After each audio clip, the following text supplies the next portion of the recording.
Pernahkah kamu berjalan di taman atau hutan? Di sana, pohon-pohon tinggi, kupu-kupu terbang, dan angin sepoi-sepoi terasa di pipi. Semua yang hidup dan tidak hidup di alam saling terhubung, menciptakan keseimbangan yang membuat bumi nyaman untuk semua makhluk. Bayangkan tim sepak bola, setiap pemain punya peran. Begitu juga alam, pohon, hewan, air, dan udara bekerja sama.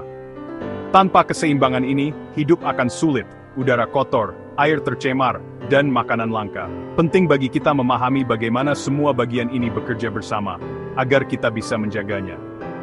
Mari mulai petualangan untuk mengenal komponen biotik yang hidup dan abiotik yang tidak hidup. Kamu akan terkejut betapa eratnya hubungan mereka, seperti dua sisi koin yang tak terpisahkan. Memahami hubungan ini adalah kunci untuk menjadi pahlawan bumi. Siapkah kamu memulai petualangan seru ini? Ayo kita mulai.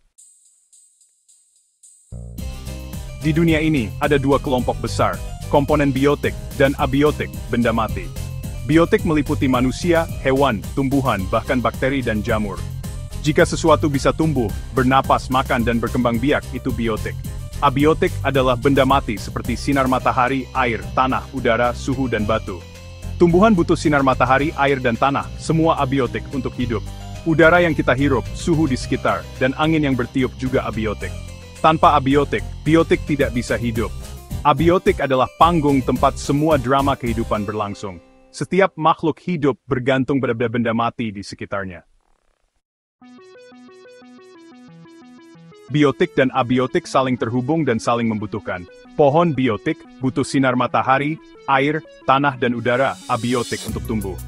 Sebagai balasan, pohon menghasilkan oksigen dan membuat tanah lebih subur. Hewan butuh air untuk minum, ikan hidup di air, dan berang-berang membangun bendungan yang mengubah aliran sungai. Cacing tanah menggemburkan tanah, membuatnya subur untuk tumbuhan. Kaktus menyimpan air agar bisa bertahan di gurun yang panas. Setiap makhluk hidup dan oleh lingkungan abiotik. Semua ini membentuk jaringan yang saling terhubung, and kiddo. Keseimbangan alam itu rapuh dan bisa terganggu oleh polusi atau perubahan lingkungan. Polusi air dari limbah pabrik bisa membunuh ikan dan tumbuhan air, merusak seluruh ekosistem sungai. Polusi udara dari kendaraan dan pabrik membuat udara kotor, merusak paru-paru manusia dan tumbuhan. Hujan asam akibat polusi bisa merusak hutan dan tanah. Pemanasan global, aktivitas manusia menyebabkan es di kutub mencair, mengancam beruang kutub dan menaikkan permukaan laut. Terumbu karang bisa mati karena suhu air laut yang naik. Semua ini menunjukkan betapa pentingnya menjaga keseimbangan antara biotik dan abiotik.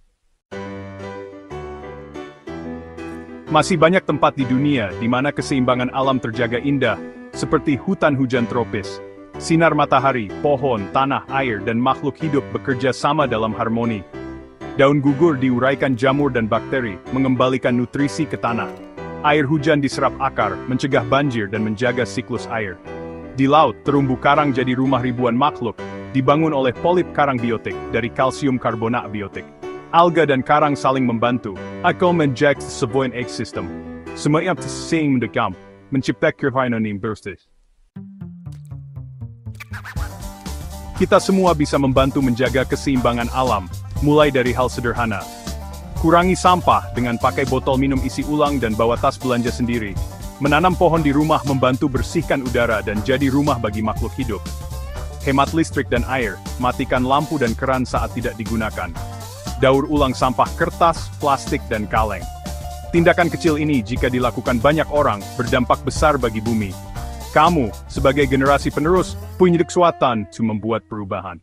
Jadilah pahlawan sehingga bumi tetap indah dan sehat.